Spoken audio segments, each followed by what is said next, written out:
놀라운 은혜가 넘치길 바랍니다. 오늘은 요한복음 1장 29절에서 7절까지인데 먼저 했던 거를 같이 읽어봅시다. 시작. 태초에 말씀이 계셨다. 그 말씀은 하나님과 함께 계셨다. 그 말씀은 하나님이셨다. 그는 태초에 하나님과 함께 계셨다. 모든 것이 그로 말미암아 창조되었으니 그가 없이 창조된 것은 하나도 없다.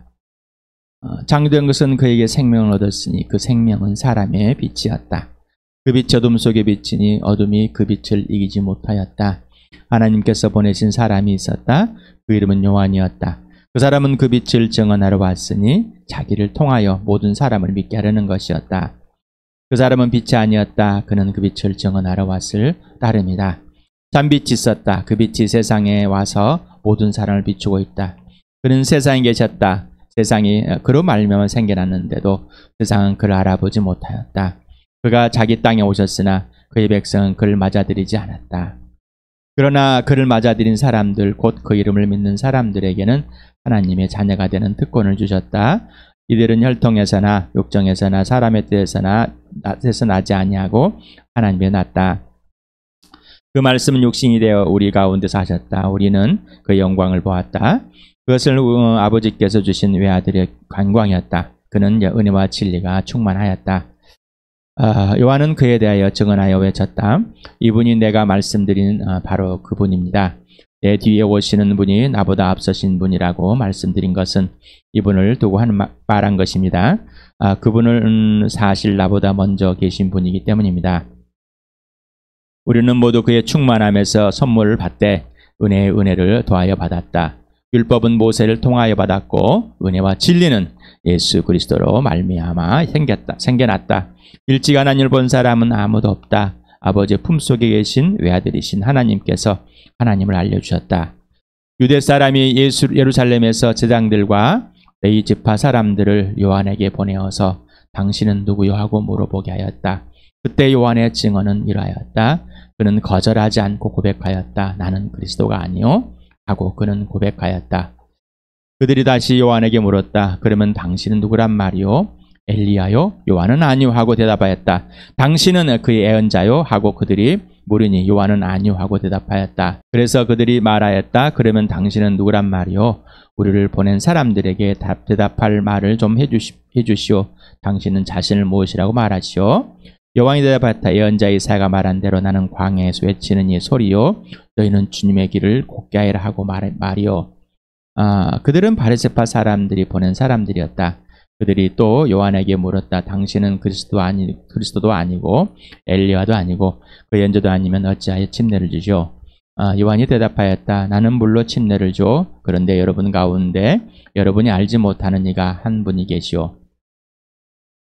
그는 내 뒤에 오시는 분이지만 나는 그분의 신발끈을 풀 만한 자격도 없어.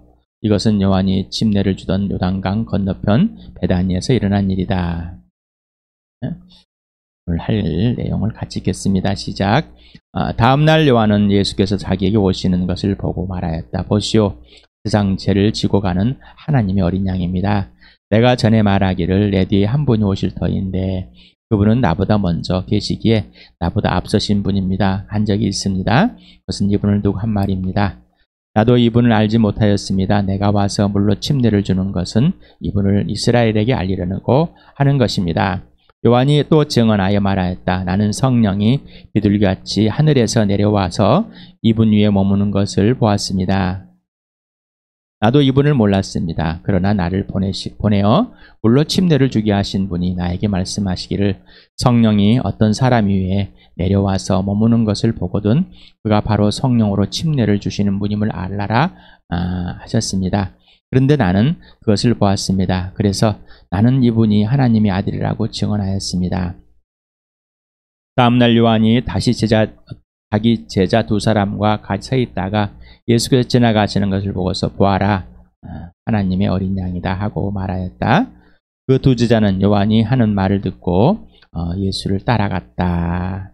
침례라는 말이 자주 나옵니다. 수요일에도 침례를 받는 이방인들이 유대인으로 개종을 할 때 또 죄와 죄들을 인정하고 하나님께 돌아오는 회개에 침례를 줘야 될 때 침례를 줬다고 말씀을 드렸습니다. 침례는 밥기조라는 침례를 주다. 원뜻은 옷감을 물들일 때 또 그 옷감을 그 물감물에 푹 잠겨 놓는 겁니다. 잠가 놓는 거죠. 그리고 물이 들어있는 항아리에 용기를 넣어서 물을 퍼내는 물바가지 행위를 기조라고 하는 기본적인 자적인 의미라고 합니다. 그래서 물에 잠그다 침례를 주다. 여기서 다른 말을 헬라어를 사용할 수 없어 손으로 씻을 때도 이렇게 표현해 놨습니다. 그래서 침례를 주는 자를 써서 베프티스테스라고 하고 침례는 베프티스마 헬라어로 되어 있습니다. 이렇게 우리나라에서는 세례라는 물이 없을 경우에는 사용하지 물이 있는 경우에는 그런데 나라에 세례를 줘야 하는 교단들이 해가 되었다. 침례를 주는 단처럼 여겼죠. 이게 세상입니다. 그런데 그 교단들에서 이제 침례를 주기 시작. 말도 안 되는 그냥 안 줍니다.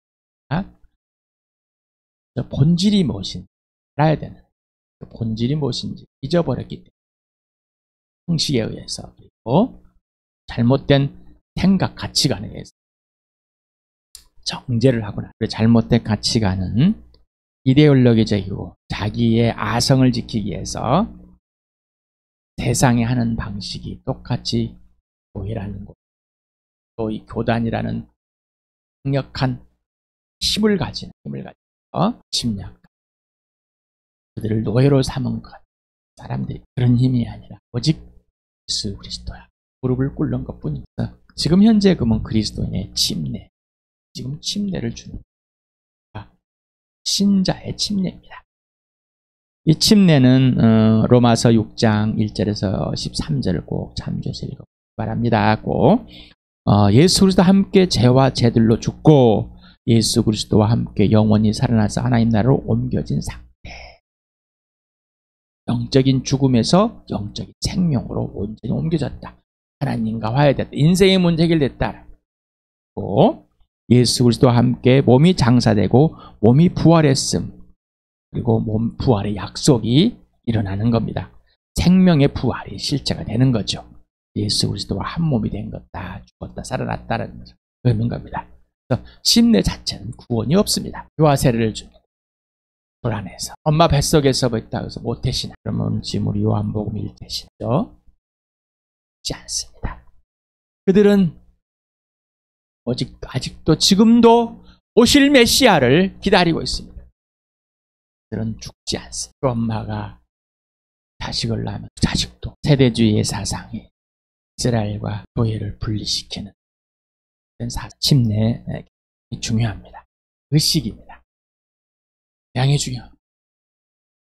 내가 죽었다가 있습니다. 예수님이 주님이십니다. 예수와 함께 죽고 예수와 함께 살아났습니다. 이 몸도 죽고 살아납니다. 인생의 문제가 되고 예수님이 전부가 됐습니다라는 고백이 공동체에 이루어지는 것. 하나님의 아들 예수 그리스도는 왜 침례를 받았을까? 해봅니다. 이거는 쭉 내려왔던 것들이에요. 죄가 없는데 다윗의 후손인데 그랬을 때 또 예수님은 왜 성령으로 침례를 준다? 왜 군중들 틈에 끼어서 예수님은 그분은 죽으시고 살아난다. 하나님의 아들 되심 침례요한 알려주고 침례요한을 증거할 수 그리고 성령으로 침례를 성령으로 다시 태어나게 하는 예수님 침례를 받지 않았을까? 이렇게들 보고 있습니다. 침례 요한은 왜 사촌 동생이 6개월 후에 나온 예수를 몰랐을까? 누가복음 1장 80절을 보면 침례 요한은 빈들에서 생활했다. 예수님은 이집트로 갔다가 나사렛에 가서 갈릴리 근처에서 옥수로 살았습니다. 그래서 출생부터 성장기 한 30세 되니까 일반인으로 옥수로서 그리고 이제 침례 요한이 침례를 주고 모든 사람에게 공표가 되는 겁니다. 먼저 침례 요한에게 하나님의 증명으로 증언하는 사람, 치는 사람, 진짜로 예비하고 이제는 직접 증거하는, 보여주는 저 사람이다라고 말하는 공적인 메시아 역할을 합니다. 이제. 그래서 일반인으로 살았을 때 마리아, 요셉, 사가랴와 엘리사벳 저는 알았을 것이다. 그다음에 이제 낳았을 때 동방의 점성술가들, 수술가들, 이 사람들은 세 사람은 아닙니다. 모릅니다. 몇 사람인지. 그다음에 목동들, 그리고 알려준 시몬, 그리고 선지자, 여전자 안과 이 성경에 이렇게 찾아보니 이분들은 알았을 것이다. 공적인 사역을 백성들에게 직접 이제 하나님의 아들됨을 침례요한으로부터 공표가 되고 증거가 되고 그다음에 시작했던 공적인 메시아 역할을 하나님의 아들로서의 보여주는 하게 됩니다. 여기에 세상의 죄를 지고 가는 하나님의 어린 양이라는 내용이 나옵니다. 헬라어에 보면은 이데 암노스 투 데우호 아이론 텐 하마르티안 투 코스모라는 헬라어다. 본문에 있습니다. 이데라는 것은 판사, 보라 이런 오이도라는 했었죠. 기노스코라는 주시하다. 그래서 보다, 봐봐라 하는 감탄사. 봐봐라, 보십시오. 그래서 하나님의 어린 양을 보십시오. 뭐냐면은 세상의 죄를 지고 가는 하나님의 어린 양 보십시오라고 이렇게 했습니다. 그러니까 여기서 어린 양이라는 이 단어가 나오는데 노스라는 헬라어입니다. 새끼 양 4번 사용했는데 사도 요한이 2번 하고 그다음에 누가가 베드로가 한 번씩 사용한. 그런데 또 하나 어린 양이 있습니다. 요한계시록에 사용되었던 이 아르니오냐는 어린 양이 있는데 그리스도로서는 28회 사용됐다고 합니다. 이 어린 양을 볼 때 창세기에 나와 있습니다. 아브라함이 이삭을 데려갔었을 때 재물이 없는 거죠. 물어봤습니다. 그때 이삭이 물어봤을 때 아브라함이 이렇게 대답합니다. 같이 읽어볼까요? 아브라함이 대답하였다. 에야 번제로 바칠 어린 양은 하나님의 손수 마련해 주실 것이다. 두 사람이 함께 걸었다. 그래서 준비해 주신 하나님 어린 양, 어린 양은 준비를 해두신 분이다. 또 이제 유월절일 때 사용합니다. 그래서 출애굽기 12장 3절 5절을 같이 읽어봅시다. 시작. 온 이스라엘 회중에게 알리어라. 이달 열흘날 각 가문의 어린 양 한 마리씩 곧 한 가족에 한 마리씩 어린 양을 마련하도록 하여라. 너희가 마련할 짐승은 흠이 없는 1년 된 수컷을 하되 양이나 염소 가운데서 골라라. 어린 양을 짐승으로 3번역을 하는데 어린 양입니다. 그래서 아르니온이라는 단어를 사용했습니다. 그래서 어린 양인데 양이나 염소 가운데서 수컷을 골라라. 염소도 표현되는 염소로도 사용되는 이 단어이라고 합니다. 이제는 이 암노스는 히브리어로 케베스라는 이 단어입니다. 이거를 70인역에서 이렇게 해놨더라고요. 평민이 속죄제사로 제물로 보통 사람 일반인이 속죄제사 제물로 어린 양을 가져오려면 그는 흠없는 암컷을 가져와서 그 다음에 내가 제단 위에 바쳐야 할 것은 이러하다. 1년 된 어린 순양 2마리를 날마다 바쳐야 한다. 속죄의 제물로 바쳐지는. 그래서 여기에서 사도 요한은 암노스라는 이 단어를 아마 사용했을 것이다. 이렇게 추론하고 한답니다. 학자들은 그렇게 보고 있습니다. 오늘 여기에 본문을 볼 때 삼위의 하나님이 등장합니다. 사도 요한은 그분이 알려준, 그분은 바로 하나님 아버지께서 알려준 때 하나님의 영이 누가? 예수 그리스도 하나님의 아들이 위에 머물러주는, 그래서 하나님 아버지와 아들과 성령이 이렇게 존재하는 삼위 하나님이 함께 있는, 삼위 하나님을 직접 보여주는, 침례 요한은 이 사실을 알게 됩니다. 여러분에게 계속 보여준 삼위 하나님, 아버지 하나님, 아들 하나님, 하나님 아들 예수 그리스도 성자 하나님, 그 다음에 하나님 영, 예수 영, 진령, 거룩한 영의 성령, 이 삼위의 하나님은 하나이면서 각각이 다 다른, 그러나 분리될 수 없는, 한 분으로만 존재할 수 없는, 이것은 이 땅에 있는 이성으로서는 설명이 이해도 안 됩니다.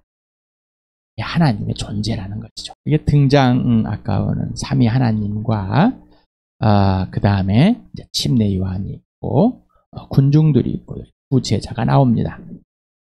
그래서 군중들에게 봐라, 하나님의 어린 양이다. 그리고 두 제자에게도 봐라, 하나님의 어린 양이다 라고 합니다. 이렇게 소개하는 침례 요한. 근데 침례 요한이 그리고 오신 메시아를 알 수 있던 것은 하나님 아버지께서 미리 알려주시고 또 약속의 증거를 보여주셨기 때문입니다. 하나님 아버지의 명령은 메시아를 예비하고 준비하고 메시아를 외쳐라 라는 침례 요한에게 명령을 했습니다. 그리고 침례를 주라. 그래서 침례 요한은 그대로 합니다. 여러분은 어떻습니까? 하나님 아버지께서 여러분에게 약속을 하고 하라고 그럴 때 그대로 하십니까? 아니면 여러분이 하고 싶은 것을 하고 하기 싫은 것은 하지 않습니다. 약속이 있습니다. 침례 중에 성령의 임재를 보여. 이들 같이 성령의 임재를 보고 그가 내 아들이다, 그가 내가 보낼 메시아다, 그를 준비하고 그리고 이제 준비하게 침례를 주고 그를 증거하는 자가 직접 소개하는 될 것이다. 하나님의 이제 일이 하나님께 실행합니다. 침례 요한이 실행한 것이 아니라 하나님께서 침례 요한에게 안에서 에너지를 가지고 활동하시면서 하나님이 기뻐하실 그 염원을 주시고 이제 실현하게, 실제로 행하게 해주십니다. 그래서 침례 요한은 실제로 행하죠. 외쳤죠. 독사의 자식들아, 왜 나에게 오느냐? 세계의 침례를 받는 예수님이 오면은 성령으로 침례를 주고 나는 물로 침례를 예수님을 오실 것을 예비하는. 그래서 백성들을 침례 요한에게 보내주십니다. 누가? 그래서 침례 요한이 하나님께 순종함으로 하나님께서는 그 길을 시작합니다. 그리고 백성들에게 회개의 침례를 주고 있죠. 그 침례 중에 하나님께서 약속을 실행해 주십니다. 이제 어느 날 예수님이 오셔서, 그런데 공간복음에서는 어찌하여 당신이 나에게 침례를 받으려고 하여 라고 하는 것. 근데 여기서는 침례를 주고 성령님을 그때서 알았다고 합니다. 이 말은 서로가 상반되는 말이 아니라 확증이라는 것을 보입니다.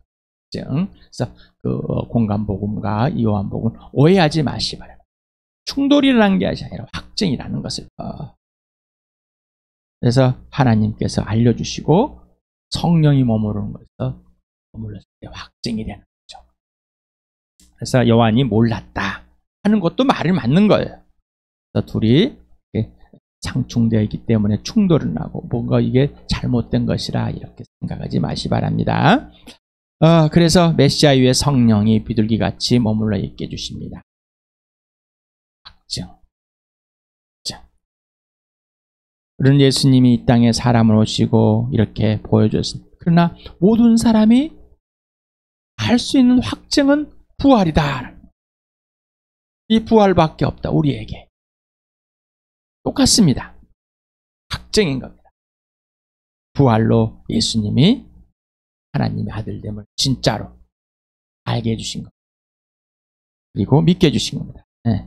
하나님께 침례요한에게 메시아를 알게 해주시고 침례요한은 알지 못했던 메시아를 하나님의 약속을 통해서 확증하게 됩니다. 네. 확증하게 됩니다. 이제 하나님의 아들 메시아를 직접 증거하고 하나님 아버지 약속대로 그리고 명령대로 하나님의 어린 양으로 소개합니다. 모든 시선과 집중과 실제적 관계를 오직 메시아에게로 집중하게 하는 것이죠. 자신의 2명의 제자를 예수를 소개하고 예수를 따라가게 해줍니다. 그러면서 자신은 광야에 외치는 소리고 예비하는 자일 뿐이다. 아버지를 사랑하기 때문에. 침례는 아버지가 자기를 사랑하고 자기가 아버지를 사랑하고 그리고 그 아들을 아버지가 내 사랑하는 아들이다. 그래서 침례요한도 그 아들을 사랑하기 때문에 하나님 아버지의 지시대로 그 하나님의 아들만 높여드리는 하나님의 사랑에 휘잡힌 사람이 되는 그리고 하나님의 사랑을 누리게 됩니다. 침례요한이 하나님 아버지의 사랑에 사로잡힌 것을 보십니까?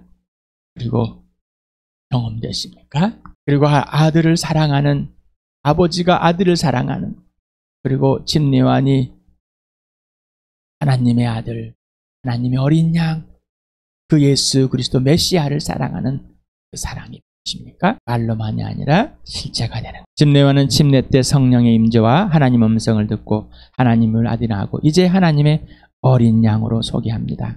우리는 예수님의 부활로 하나님의 아들 그리고 속죄제와 화목제로 드려진 죽음을 통해 침례요한이 하나님의 어린 양의 교훈을 알 수 있습니다.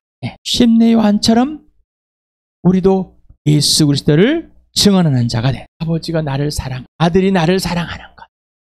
그래서 아버지를 사랑하고 성령이 나를 죽은 사람들 가운데서 거듭나게 하여서 아들을 믿게 해주심으로 거듭나서 그 아들을 사랑하게 돼서 아들의 사랑에 휘잡혀서 그 아들을 사랑하고 아버지를 사랑하는 그 놀라운 은혜를 지금 누리고 있습니다. 오늘도 부활을 경험하며 예수 그리스도와 함께 누리는 나와 여러분 되길 축복합니다. 예수 그리스도가 하나님의 아들됨을 침례요한에 약속하고 또 모든 민족에 약속했습니다. 이 공통점. 침례요한에게 모든 민족이 역사입니다. 예수 그리스도가 뭐요? 역사입니다. 차이점은 침례요한은 성령의 임재와 하나님의 음성을 듣고 그 아들 예수 그리스도를 알게 되었고 증명 확정이 됐습니다. 모든 민족, 바로 우리와 당신과 나는 예수 그리스도의 부활과 죽으심으로 알게 됐습니다. 이 부활로 죽은 사람들 가운데 살려내심으로 이 부활로 하나님의 아들됨을 확증하고 그 약속의 성취하심이 하나님의 약속의 성취됨이 보았고요. 성령이 그 아들을 믿게 해주심으로 믿고 우리는 부활의 증인으로 서 있습니다. 여러분 어떻습니까? 오늘도 여러분은 부활의 증인으로 서 있습니까? 그리고 예수의 고난을 본받고 고난에 참여하고 죽기까지 본받는 오직 예수님만 드러내는 예수님만 영광이 되는 오직 예수님만 사랑이 되는 그런 복된 삶이 시작되고 누리시고 있습니까? 여러분 안에 선한 일을 시작하신 예수가 생명이신 예수가 인생의 문제를 해결해 준 예수가 여러분의 전부가 되셨습니까? 예수님은 여러분이 전부이십니다. 자, 그래서 침례요한은 이제 자기는 정말로 신발끈도 풀 수 없는 자임을 비교될 수 없는 자임을 창조주와 피조물이 비교될 수 없는 그런 자임을 그리고 이렇게 이제 예수님께 보라 하나님의 어린 양이다. 두 제자에게 알려주고 그 제자를 예수님을 따르게 해줍니다. 요한복음 2장 22절 같이 읽겠습니다. 시작. 제자들은 예수께서 죽은 사람들 가운데 살아난 뒤에야 그가 말씀하신 것을 기억하고서 성경 말씀과 예수께서 하신 말씀을 믿게 되었다. 우리는 이 예수님의 부활을 통해서 모든 사실이 성경이 이루어졌고 구약의 성경이 이루어졌고 예수님 하신 말씀이 진짜라는 것을 실체가 되었다라는 겁니다. 여러분 어떻습니까? 그래서부터 성경을 봤더니 다 이렇게 됐으니까 아니면 연자들도 보고 싶어 했던 이 메시아가 이 땅에 오고 죽으시고 부활함을 이 부활로 모든 사실이 예수님이 이 부활로 구약이 완전히 성취되고 그 사실을 믿게 되고 예수님 말이 진짜임을 복음서가 진짜임을 그 예수님 말이 진짜임을 그리고 신약에 있는 예수님이 죽으시고 부활 승천하신 후에 기록된 이 성령의 역사가 일어나 복음이 실체가 되었으니까 부활이 없이는 믿을 수가 없습니다. 우리는 이루어진 역사적 사실, 이루어진 사실을 믿고 있습니다. 바로 예수님이 살아계시고 존재하시고 하나님을 영원하시라는 것을 그분이 내 안에서 내가 그분 안에서 전부가 된 삶을 누리고 있습니다.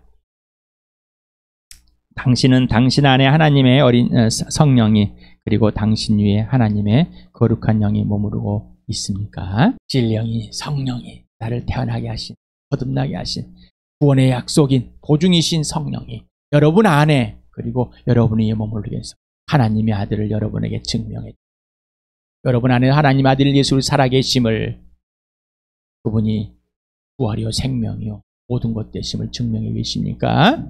당신은 하나님의 소명과 사명이 분명하십니까? 그리고 지금 오늘 하나님의 발들이 분명하십니까?